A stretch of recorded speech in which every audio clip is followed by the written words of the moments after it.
ఇందుకుగాను మారీచుని దగ్గరికి వెళ్ళాడు. మారీచుడిని తన పనిలో సహకరించమని కోరాడు. మారీచునికి రామబాణం పదును తెలుసు. అందువల్ల రాముని జోలికి వెళ్ళవద్దంటాడు. రావణుడు వినలేదు. తనకు సహకరించకుంటే చంపేస్తానని బెదిరించాడు. రావణుని చేతిలో చావడం కంటే రాముని చేతిలో చావడమే మేలనుకున్నాడు మారీచుడు. రావణుడు చెప్పిన ప్రకారం అద్భుతమైన అందాల బంగారు లేడిగా మారి సీతారామ ఆశ్రమ ప్రదేశంలో తిరిగాడాడు. మాయలేడి రాకతో ఆశ్రమ ప్రాంతమంతా శోభాయమాయమైంది. దానిని చూసి ముచ్చటపడింది సీత. ఎలాగైనా ఆ లేడి తనకు కావాలంది. అది రాక్షస మాయే కానీ లేడి కాదన్నాడు లక్ష్మణుడు.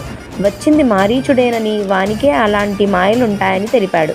అయినా సీత ఆ లేడి కావాలనే మరీ పట్టుబట్టడంతో తాను మాయలేడిని తీసుకుని వస్తానని, సీతకు రక్షణగా ఉండమని, ఎలాంటి పరిస్థితుల్లోనూ సీతను వదిలి రావద్దని లక్ష్మణుని హెచ్చరించి వెళ్ళాడు శ్రీరాముడు.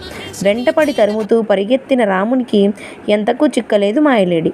ఎంతకు చేతికి చిక్కని మాయలేడిపై బాణాన్ని సంధించాడు రాముడు. రామబాణం గురి తప్పదు.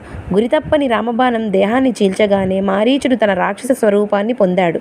శ్రీరాముడి గొంతుతో అనుకరిస్తూ హా సీత, హా లక్ష్మణ అని అరవడంతో ప్రతిధ్వనించేలా అరుస్తూ ప్రాణాలు విడిచాడు మారీచుడు.